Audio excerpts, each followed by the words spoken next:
Dear learners, in today's lesson we are going to discuss about the principle of priority. आज की इस video में हम study करेंगे principal of priority that is very important part of the taxonomy and in this video I am going to discuss the part 1. So let's begin with the principle of priority. First of all, let's see what is this principle of priority.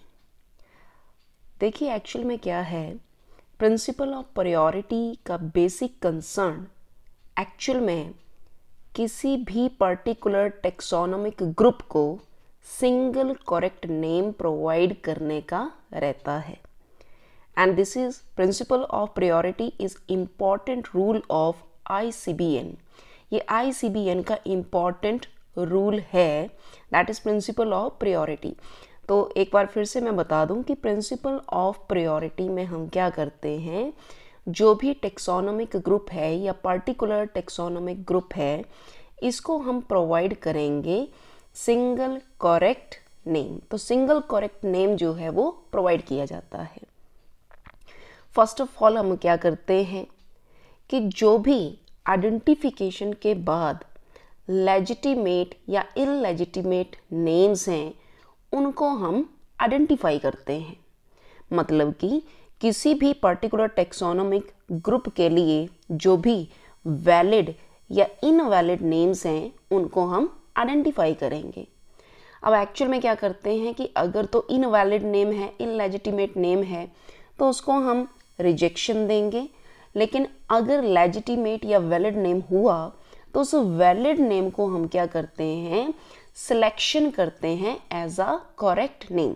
तो point clear करना है आपने कि illegitimate और legitimate name में से legitimate name को ही हम according to principle of priority rule में एंटर करेंगे.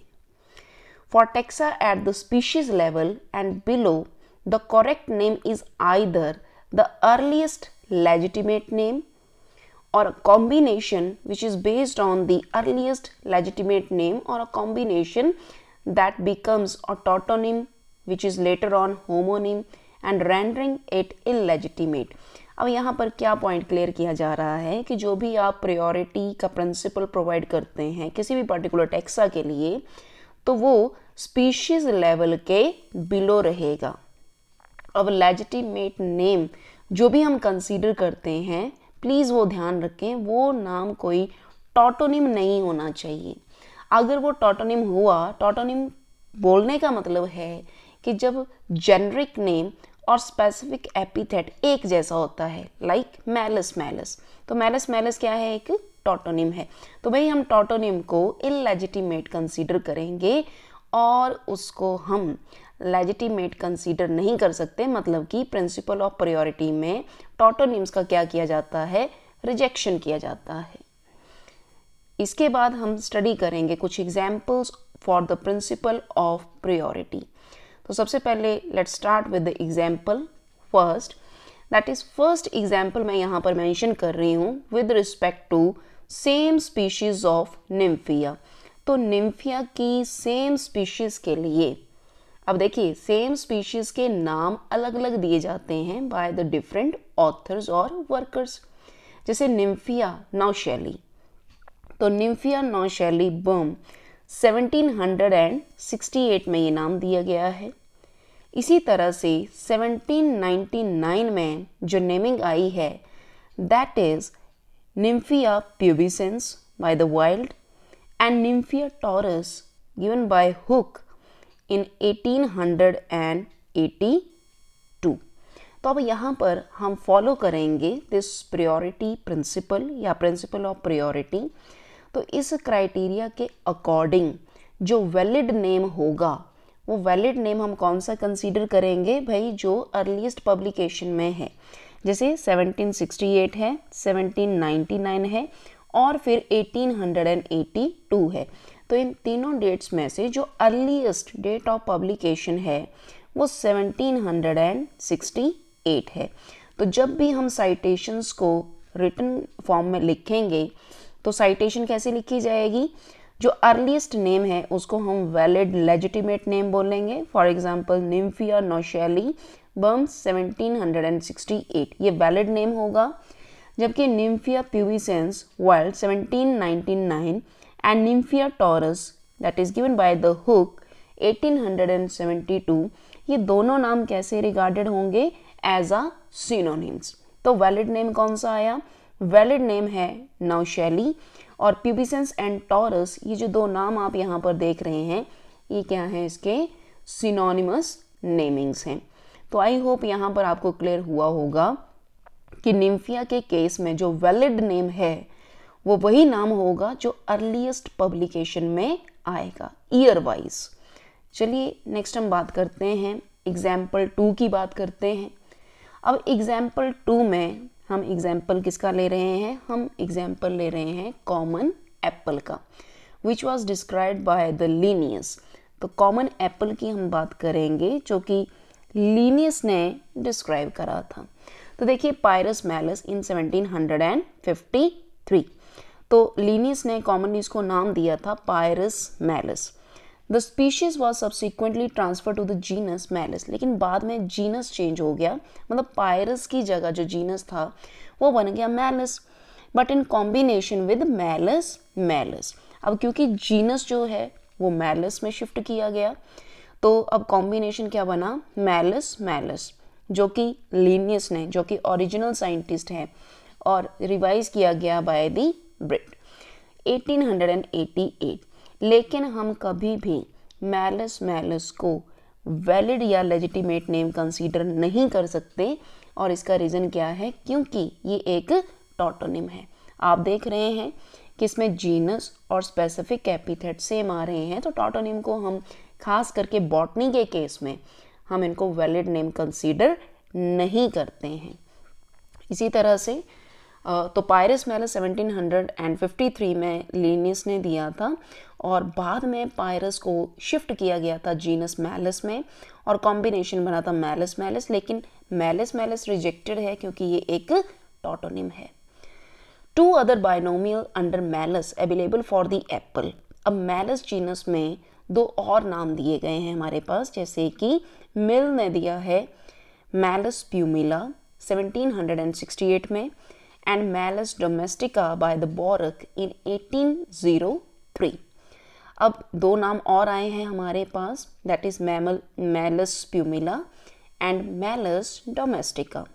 तो अब यहाँ पर हम देखेंगे कि कौन सा नाम जो है उसको हम लेजिटिमेट या वैलिड नेम से कंसीडर करेंगे। So former being the earlier of the 2 and it is selected as the correct name। अब आप देख रहे हैं ईयर वाइज 1768 में कौन सा दिया गया है? मैलस प्यूमिला, और 1803 में कौन सा दिया है? Malleus domestica. तो अगर मैं यहाँ पर प्रिंसिपल ऑफ प्रायोरिटी फॉलो कर दूँ तो 1768 में जो नेम दिया गया था that would be valid name और लेजिटिमेट नेम। तो साइटेशंस किस तरह से लिखी जाएंगी? देखिए साइटेशन के लिए हम क्या करेंगे? मैलस प्यूमिला मिल 1768 वैलिड नेम है, पायरस मैलस लिनियस ने 1753 में दिया है जो कि एक सिनोनिम है, मैलस डोमेस्टिका बॉर्क 1803 में दिया गया है, और Malus malus given by the Linnaeus but revised by Britt 1888। तो ये क्या है? एक टॉटोनिम है। तो आप देख रहे हो टॉटोनिम को हमने सबसे एंड में यहाँ पर लिखा है। सो although earlier name Paris malleus is perfectly legitimate, but since the species is now placed in the genus Malus, so it cannot be served as the basionym for the correct name since Malus malus is a टॉटोनिम। तो बार बार यही बात बताई जा रही है कि हम क्यों मैलस मैलस को कंसीडर नहीं कर रहे हैं, क्योंकि ये एक टॉटोनिम है, और हम पायरस को क्यों नहीं कंसीडर कर रहे हैं, क्योंकि पायरस चेंज कर दिया गया था मैलस में। So according to priority of principle 1768 में Malus pumila given by the Mill that would be considered as the valid or legitimate name। चलिए बात करेंगे थर्ड एग्जाम्पल की। तो थर्ड एग्जाम्पल एलिमेंट की बात करेंगे। तो देखिए एलिमेंट के केस में क्या हुआ था कि element was first described by the Linnaeus under the name Amygdalus communis in 1753। तो ये जो एलिमेंट है जिसको आप बादाम बोलते हैं, लिनियस ने नाम रखा था Amygdalus communis in 1753। Next scientist था मिलर। अब मिलर ने क्या किया, डिस्क्राइब किया था another species under the Amygdalus that is dulcis in 1768। अब पहला नाम आ गया हमारे पास एमाइगडालेस क्यूमिनिस और सेकंड नेम आ गया एमाइगडालेस डल्सिस। अब एक्चुअल में क्या किया गया, दोनों के दोनों नाम they are regarded as synonyms. Genus Amygdalus was subsequently merged with the genus Prunus. बाद में Amygdalus को किस जीनस में कन्वर्ट किया गया था, मर्ज कहाँ पर किया गया था, प्रूनस में। और कॉम्बिनेशन क्या बना, कॉम्बिनेशन बना था हमारा Prunus communis by the Linnaeus. Then it was discovered by Bev that the binomial Pyrrhus communis Prunus communis has already been used by the Hudson in 1762. अब ये देखा गया था अकॉर्डिंग टू बेव ने ये डिस्कवर किया कि भाई ये जो बाइनोमियल है प्रूनस कॉम्युनस है, ये तो ऑलरेडी हडसन ने 1762 में ये ऑलरेडी यूज किया गया था for a different species that is for the Pyrus communis. So I repeat this line once again, that it was discovered by the Webb that binomial Prunus communis has already been used by the Hudson in 1762 for a different species of the Prunus communis. Now Bev used the next available basionym. तो Bev ने एक और नया basionym इसके लिए use किया था and the name was Amygdalus dulcis mill 1768 and made a combination of Prunus dulcis mill Bev 1967 and this was the correct name for the element. तो मैं एक बार फिर से रिपीट कर दूं कि Amygdalus communis and Amygdalus dulcis ये दोनों क्या थे, सिनोनिम्स थे. अब Amygdalus को चेंज किया गया था जीनस में और जीनस का नाम क्या था, प्रूनस था. तो ऑब्वियसली हम प्रूनस को कंसीडर करेंगे ना कि Amygdalus को. बाद में जो भी नाम दिया गया था, एग्जैक्ट जो वैलिड नेम दिया गया था, that was Prunus dulcis mill Bev 1967. Hopefully ये आपको क्लियर हुआ होगा. तो देखिए अब साइटेशन कैसे लिखेंगे. एलिमेंट के लिए जो साइटेशन आएगी थोड़ा सा ध्यान दें. साइटेशन कैसे लिखेंगे, Prunus dulcis, अब ब्रैकेट में जो नाम होता है वो एक्चुअल में ओरिजिनल ऑथर का होता है और जो ब्रैकेट के बाहर नाम आता है वो रिवाइज्ड साइंटिस्ट का होता है. So Prunus dulcis mill revised by Webb 1967, ये क्या था, इसका वैलिड नेम था. जबकि Amygdalus dulcis mill 1768 ये क्या है, इसका बेसियोनिम है. और Amygdalus communis ये क्या 1753 में दिया गया था. P communis मतलब कि Prunus communis, this is given by the art and 1882 by Non Hudson in 1762. इसी तरह से Prunus Amygdalus by Bash in 1801. तो कुल मिलाकर अगर हम बात करें तो वैलिड नेम जो एलिमेंट का आएगा वो Prunus dulcis आएगा और बाकी के जो आप नाम यहाँ पर देख रहे हैं ये नाम कैसे आएंगे, सिनोनिमस नेम्स जो हैं वो आएंगे. So next example number 4. तो फोर्थ एग्जाम्पल की हम बात करेंगे. तो देखिए fourth example and this is the last example, Loureiro. Loureiro ने डिस्क्राइब किया था एक species and under the name Physkium natans in 1790. तो लोरेरियो ने एक स्पीशीज डिस्क्राइब की है फाइस्कियम नेटन्स इन 1790. लेटर ऑन क्या किया गया कि जीनस ट्रांसफर किया गया, मतलब फाइस्कियम का जीनस जो रखा गया दैट वाज वैलिसिनेरिया. तो वैलिसिनेरिया रखा गया by the scientist A.L. DeJesus इन 1826. इसका मतलब फाइस्कियम को हम कंसीडर नहीं करेंगे. लेकिन but he ignored the epithet natans, लेकिन इसने जो स्पेसिफिक एपिथेट है नेटन्स इसको इग्नोर करा था and instead used a binomial that is Vallisneria faiscium. अब इसने Vallisneria faiscium यूज कर दिया and that is a superfluous name, मतलब कि this was an extra naming, तो ये बढ़ा चढ़ा कर नाम रखा गया।